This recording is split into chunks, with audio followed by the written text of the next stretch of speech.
안녕하세요. 주식으로 부자 되고 싶은 남자 주부남 원기둥입니다. 먼저 미국 시장부터 살펴보겠습니다. 자, 지금 보신 화면은 나스닥 일봉 차트인데요. 나스닥이 현재 오늘 0.6% 정도 상승을 하고 있고요. 나스닥은 지금 4월 초에 저점을 잡고 지금 급격하게 지금 상승을 하고 있죠. 그래서 4월 달 저점 대비해서 나스닥 지수 자체가 지금 플러스 33%나 됐습니다. 자, 이렇게 급격하게 상승을 하면서 지수가 작년 12월 달부터 못 넘었던 수준까지 다 올라왔어요. 이제 여기에서 작년 12월 달 수준만 넘어가면은 이제 신고가가 나는 모습이겠죠.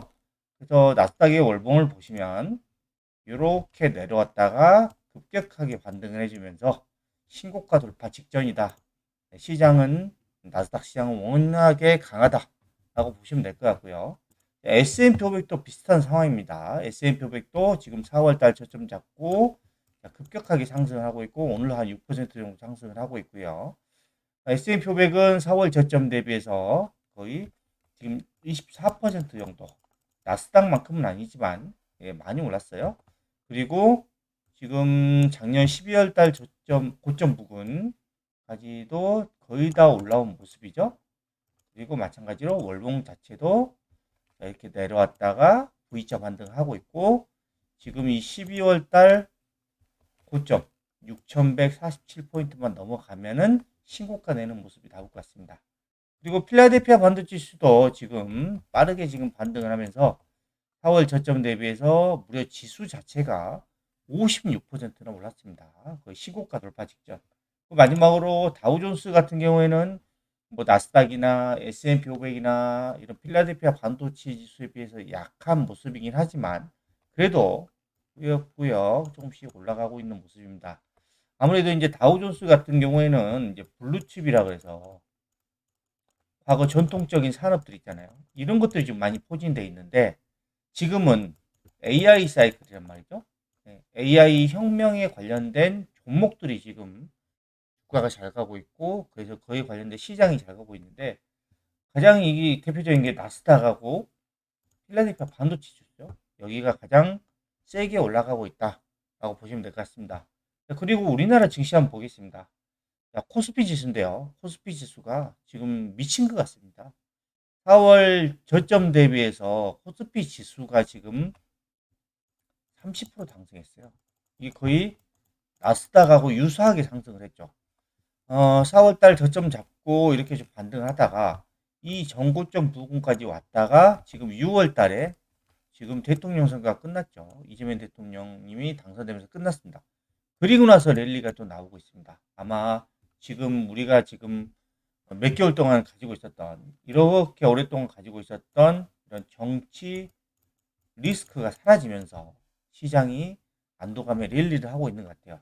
그리고 코스피의 월봉을 보시면 코스피가 지금 양봉 3개를 뽑아내면서 강하게 올라가고 있고 지금 2021년 지금 코로나 이후의 고점 3,300포인트 정도 되죠. 여기 한 10% 남았죠. 이것도 지금 정도 기세면 여기까지도 급격하게 올라갈 수 있다라고 지금 보고 있는데 문제는 보니까 거래량이 얼마 됩니다. 이렇게 상승을 했는데 거래가 좀 많이 터져야 되는데 거래가 얼마 없다는 점. 요게 조금 뭔가 의문이 드는데요. 근데 저는 이제 우리나라 자체가 지금 계속해서 강하게 올라가기 쉽지 않다라고 봐요.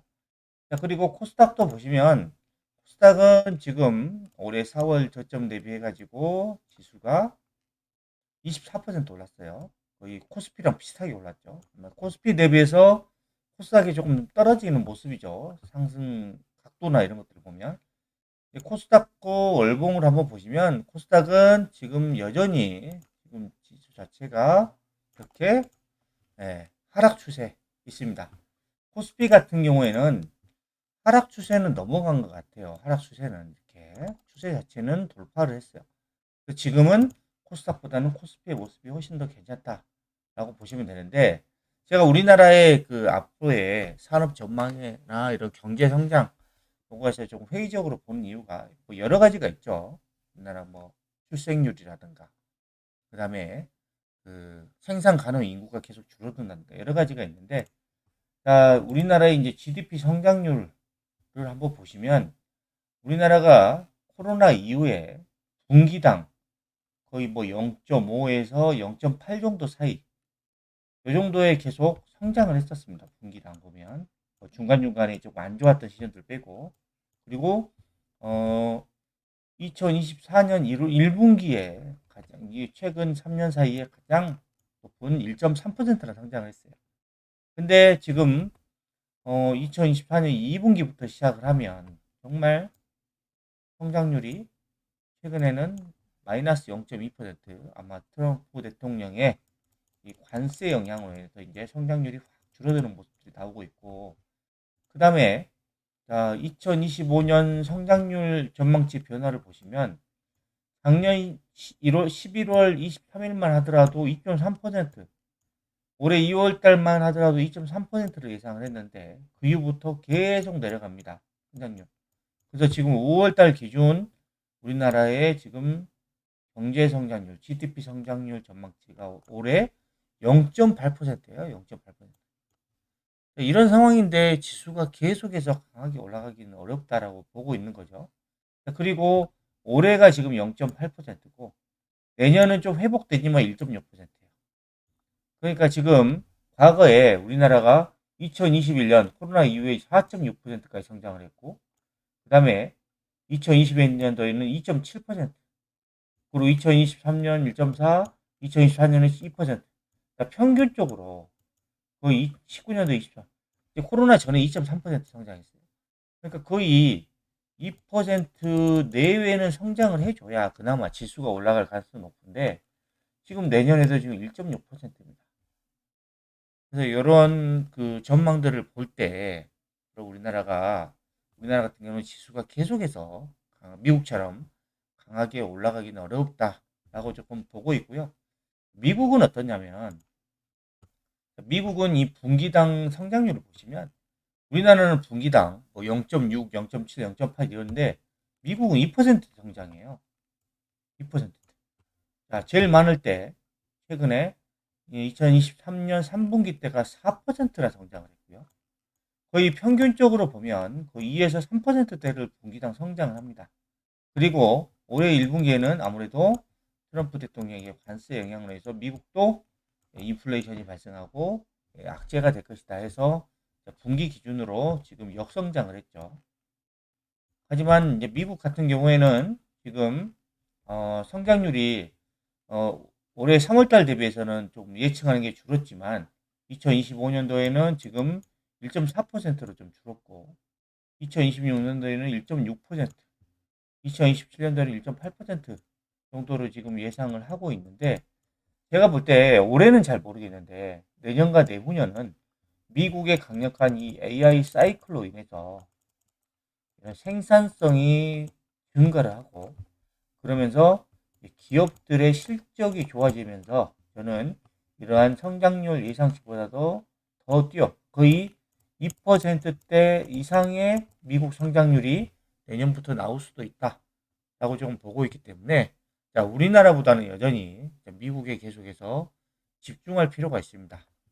그리고 지금 10년물 국채 금리를 보시면 2025년 이 초에 고점이 4.75였어요. 4.75.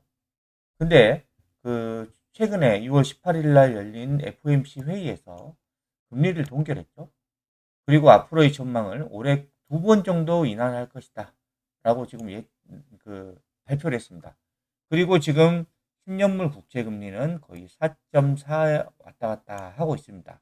그래서 이런 금리가 하락되는 것들을 보면 10년물 국채금은 전반적으로 우하향 흐름들이 나올 것 같습니다. 그리고 지금 WTI인데요.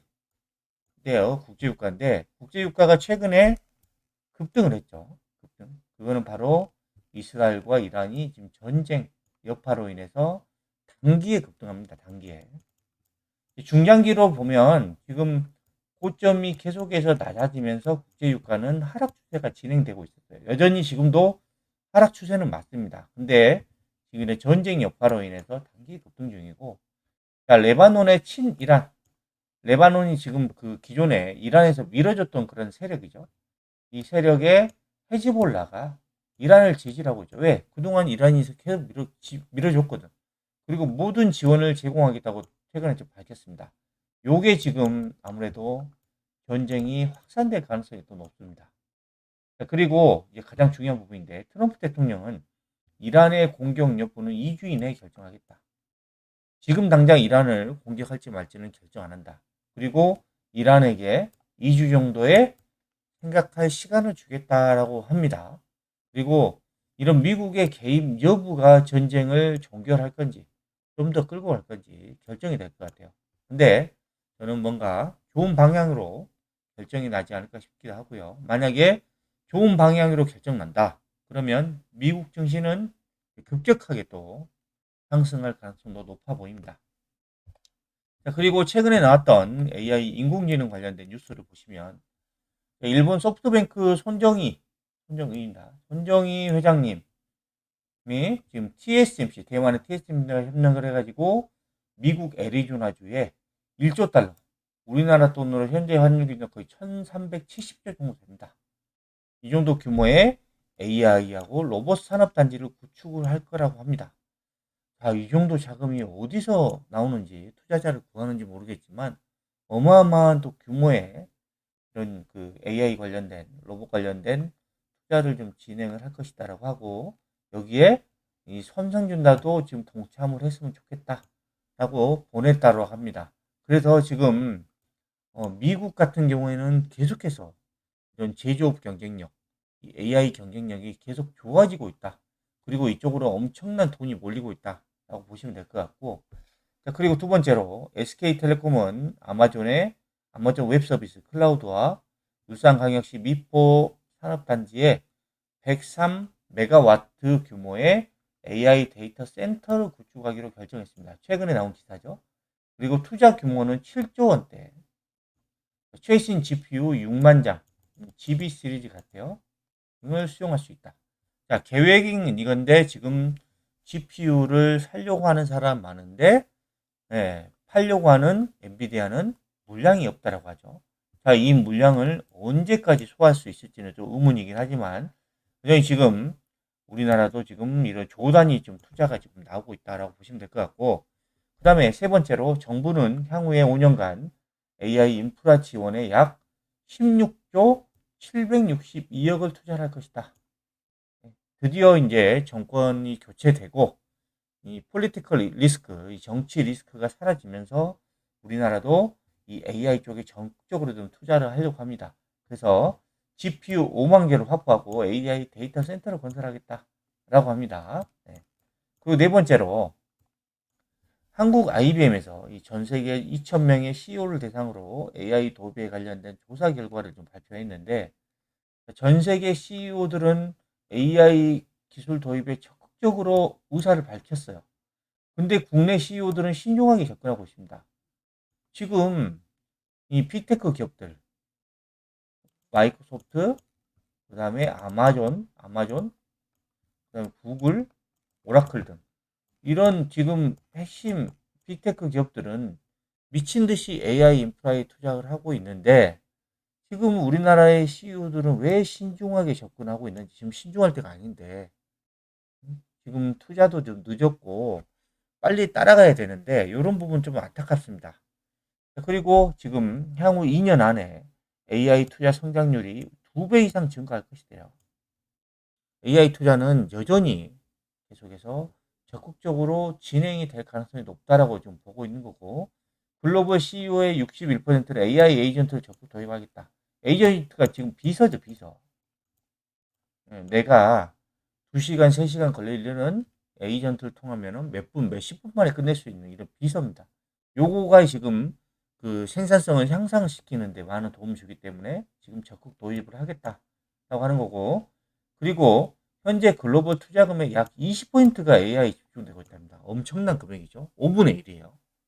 그래서 지금 주식 투자하는 입장에서 자금이 어디로 몰리는지 그거를 여러분들이 계속 체크를 하셔야 되는데, 여전히 AI 쪽에 가장 큰 돈들이 지금 몰리고 있다라고 보시면 될 것 같고, 자, AI 산업은 이런 자본력, 이 데이터 센터 엄청 깔아야 되죠.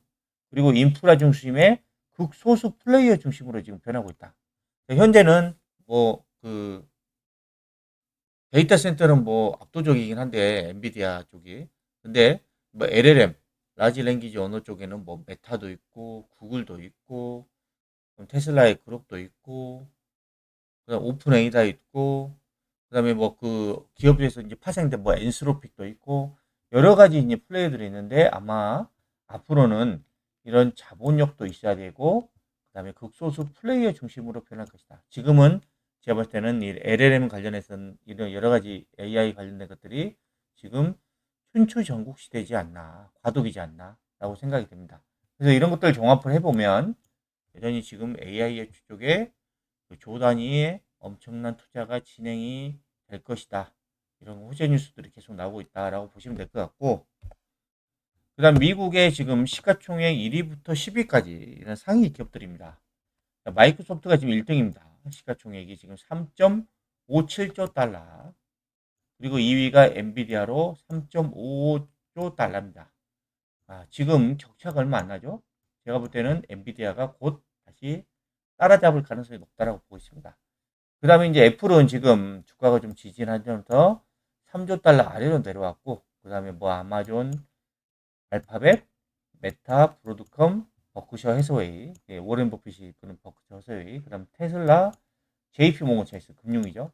자, 여기에 보시면 지금 이렇게 화살표 표시한 것들 있죠. 하나, 둘, 셋, 넷, 다섯, 여섯, 일곱, 여덟. 자, 이 기업들이 전부 뭐예요? AI하고 관련된 기업들이에요. 지금 시가총액 상위 기업 10개 중에 8개가 지금 AI다. 이런 AI 관련주들이 지금 시가총액 상위에 포진되어 있고 이 종목들이 지금 핵심이다 라고 보시면 될 것 같고, 그 다음에 지금 EPS 성장률 전망치입니다. EPS 성장 전망치.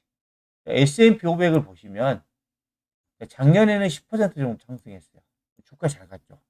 그리고 올해는 이런 관세나 이런 인플레이션, 관세로 인해서 이제 인플레이션 상승하는 거죠. 이 영향으로 지금 7%밖에 EPS가 상승하지 못할 거다라고 보고 있어요. 근데 내년에는 지금 14%, 작년보다도 지금 40포인트가 증가하는 14%가 성장할 것으로 예상되고 있습니다.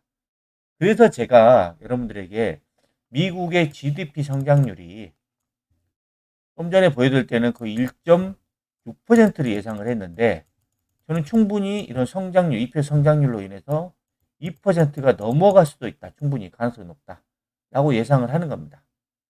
그리고 이제 이 중에서 또 나스닥 100을 보시면, 나스닥 100은 작년에는 17%나 지금 성장을 했어요. EPS 성장률이. 그러다 보니까 엄청나게 놀랐죠. 그 다음에 올해는 15%, 내년에 16%. 그래서 지금 시장의 중심이 이런 나스닥, 이런 쪽에 지금 가고 있다라고 보시면 되고요. 근데 중형주나 소형주가 있는데 이쪽은 변동성이 워낙 크다 보니까 제가 볼 때 여러분들은 이제 나스닥 100, S&P 500 이쪽에 조금 집중을 하셔야 되는 그런 상황이고요. 그 다음에 이 테슬라의 로보택시가 이제 얼마 안 남았습니다. 내일 모레입니다. 6월 22일 날 텍사스 오스틴 지역에서 서비스를 드디어 시작합니다. 그러니까 초기에는 이런 모델 Y로 지금 10대에서 20대 규모로 시작합니다. 왜? 최대한 안전을 점검하기 위해서죠. 그리고 나서 점점 이런 그 로보택시 숫자를 내서 올해 연말에는 최소 수천 대를 운영할 예정입니다. 수천 대. 자, 그러면 내년은 어떻겠어요? 내년에 수만 대에서 수십만 대가 돌아다니겠죠. 그리고 이런 텍사스 오스틴 이외에 다른 미국 지역으로도 계속해서 확산될 가능성이 높습니다. 자, 이 로보택시가 왜 중요하냐면 일론 머스크가 그랬죠. 우리가 앞으로 나아갈, 테슬라가 앞으로 나아갈 방향은 자율주행차다. 첫 번째. 두 번째가 뭐냐? 로봇이라고 했습니다. 로봇 중에서 휴머노이드 로봇. 이쪽이 앞으로의 미래의 핵심 성장 산업이다라는 겁니다. 그래서 모건 스탠리 같은 경우에는 미국에서만 로보택시의 잠재 시장 규모를 연간 1조 달러, 우리나라 돈으로 거의 현재 환합 기준으로만 그 1370조 정도 됩니다. 엄청난 시장이 미국에서 열리고 미국뿐만 아니라 유럽, 그 다음에 아시아 이쪽까지 보면은 지금 수조 달러의 규모의 시장이 열린다. 거기에 핵심 기업이 테슬라다라고 보시면 될 것 같습니다. 테슬라는 이제 전기차를 판매해서 수익을 내기보다는 이런 로보택시, 이런 서비스를 통해서 엄청난 돈을 벌어야 될 겁니다. 그리고 지금 그 현재 서비스하고 있는 곳이 대표적인 게 구글의 웨이모죠. 샌프란시스코. 그다음에 우버하고 리프트는 이런 공유 플랫폼을 만들죠. 그리고 테슬라 로보택시입니다. 서비스별 마일당 요금 비교를 보시면 테슬라의 로보택시가 훨씬 쌉니다. 훨씬. 웨이모의 평균 요금은 마일당 1.84달러로 운영 비용이 적자래요. 적자. 이렇게 비싸요. 웨이모는. 1마일에 거의 1.6km 정도 된다라고 해요. 적자. 그리고 이제 일론 머스크 코멘트 기준으로 보면 사이버캡. 사이버캡이 이제 2026년도에 양산 예정입니다. 이거는 뭐냐? 운전대가 없어요. 운전대. 자율주행이니까 운전대 필요 없죠. 페달이 없습니다. 페달. 악셀레터 이런 거 필요 없죠. 이게 사이버캡인데 택시용 사이버캡이 마일당 0.3달러에서 0.4달러래요. 그리고 사이버밴 버스는 마일당 0.05달러에서 0.1달러라고 합니다. 그래서 이런 마일당 요금 비교만 놓고 보더라도 테슬라의 로보택시가 가장 큰 경쟁력이 있다라고 보시면 될 것 같고, 그 다음에 이런 테슬라, 그 다음에 우버, 웨이모를 비교한 거 보면 차량 자체를 보유하고 있는 기업은 테슬라밖에 없습니다. 전기차 대량 생산하고 있잖아요. 우버는 그냥 차 빌려서 가져와서 공유 플랫폼 하는 거고, 그 다음에 웨이모는 차를 생산하지 않고 라이더만 달고 있죠. 그래서 제한적입니다. 그리고 AI 주행 학습량 압도적입니다. 거의 3억 마일 이상이라고 하죠. 전 세계 대상으로. 그래서 이런 그 AI 기반으로 학습을 하기 위해서 엄청난 큰 데이터 센터도 짓는 겁니다. 우버는 AI 학습은 없어요. 그 다음에 웨이모도 제한적입니다. 왜? 웨이모는 정해진 특정 구역들만 왔다 갔다 그러기 때문에 학습량이 제한적이에요. 테슬라가 압도적이에요. 그다음 생산 스케일. 테슬라는 제조업체죠. 그동안 이런 테슬라 전기차를 엄청나게 대량 생산을 했었습니다. 모델 Y, 모델 3, 모델 S 다 가능합니다. 우버 못하죠. 웨이모 못합니다. 수익 구조 가능합니다. 수익 구조. 그리고 우버는 불확실사라고 웨이모는 손해예요. 아까 좀 전에 보여드렸죠. 그리고 네트워크 통합 같은 경우에도 완전하게 통합할 수 있고 우버나 웨이모는 제한다. 이런 것만 보더라도 테슬라가 훨씬 더 이 로보택시 시장에서 경쟁력이 있다라고 보시면 될 것 같고, 그 다음에 내일 모레 시작되는 이런 미국의 텍사스 오스틴 로보택시 서비스 지역을 보시면, 자, 요게 웨이모예요. 이 정해진 구간들만 계속 돌아요. 이 웨이모.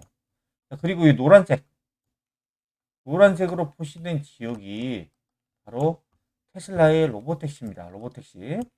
자, 이 노란색 표시된 지역이 얼마나 크냐면 우리나라 경기도 있죠. 서울, 경기도. 이걸 다 포함한 지역이 이 정도 된다고 합니다. 엄청난 큰 서비스 지역을 로보택시가 다닌다 라고 보시면 되고, 그 다음에 이거는 그 아크 인베스트라고 캐시우드가 CEO로 있는 곳에서 나온 리포트인데, 지금 이 로보택시 시장 점유율이 어떻게 변화했는지 지금 나오고 있어요. 자, 2025년, 26년, 27년, 28년, 29년, 30년인데 지금 이 보라색을 주목하세요. 테슬라의 로보택시입니다. 이게 처음에는 차량 대수도 얼마 안 되고 다른 지역이 이제 규제가 걸려서 얼마 못하지만 이 파란색, 보라색에 이게 선이 보라색이 훨씬 더 앞으로 성장을 하는 것을 알 수 있죠. 그래서 테슬라의 로보택시가 전체 자율주행 로보택시 시장 중에서 50포인트, 아주 낙관적으로 50포인트를 차지할 것이다. 물론 더 차지할 수도 있고 덜 차지할 수 있지만 지금 이런 아크 인베스트먼트에서 조사한 결과에 하면 이런 정도로 차지할 것이다. 그러면 수조 달러의 시장 규모에서 엄청난 수익을 낼 가능성이 높습니다. 그리고 그 다음으로 휴머노이드 로봇이죠.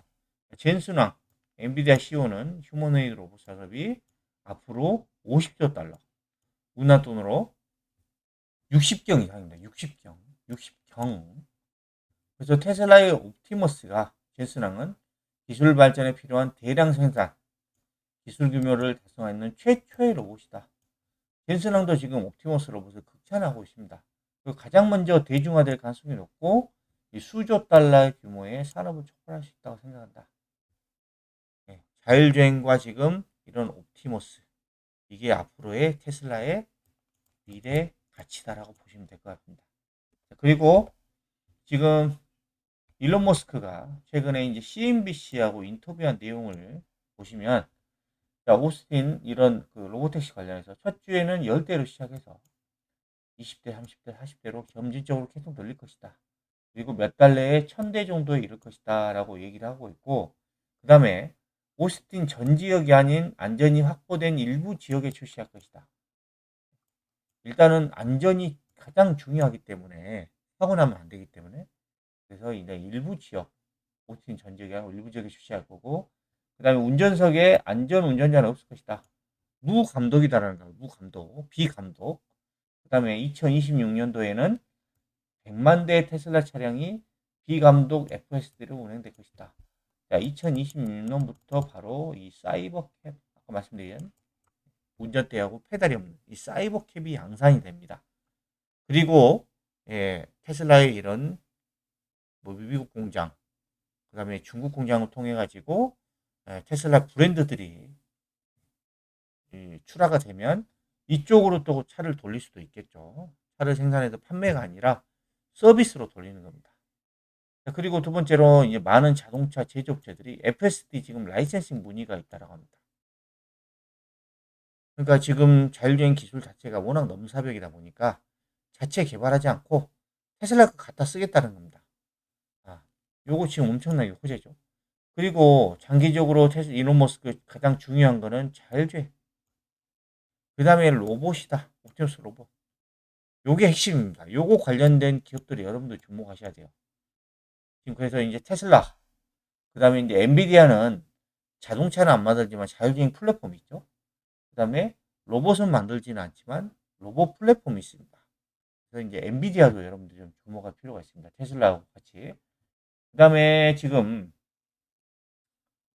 모델 Y 글로벌 전환. 이거는 뭐예요? 주니퍼죠. 모델 Y 신제품 주니퍼가 지금 글로벌 전환을 완료했고, 지금, 올해 초에는 별로 안 팔렸는데, 4월달, 5월달, 6월달 되면서 이제 수요가 크게 반등을 하고 있다라고 하는 거고, XAI, 그런 그 AI 회사하고의 합병은 불가능한 아니만 주주 투표를 해야 된다. 근데 현재로서는 계획이 없다. 지금 그록이 테슬라 차에 이제 탑재가 된다고 하면서 음성 인식을 통해서 엄청난 서비스가 지금 계속 진행이 될 것 같아요. 그리고 이제 테슬라는 우버가 필요 없습니다. 자동차 회사들은 우버하고 협력할 수 있겠죠. 근데 테슬라는 자동차도 만들고 자율주행 기술도 있어요. 필요가 없겠죠. 그리고 옵티머스에 대한 수요는 무제한이다. 그래서 제가 좀 전에 말했던 이런 젠슨랑 CEO가 말했던 휴머노이드 로봇 산업이 50조 달러 엄청난 시장이 될 것이다 라고 얘기를 하는 겁니다. 그리고 마지막으로 테슬라의 지금 차트를 한번 보시면요. 테슬라가 지금 그 장 초반에는 조금 2%대가 3% 넘게 좀 상승을 하다가 또 밀렸네요. 밀렸어요. 그리고 지금의 주가의 흐름을 모습을 보시면 이게 지금 20일 이동 평균선인데 이걸 넘어서지 못하고 여기에서 계속해서 얻어맞고 있는 것 같습니다. 근데 내일 모레가 지금 디데이죠. 자율주행 디데이.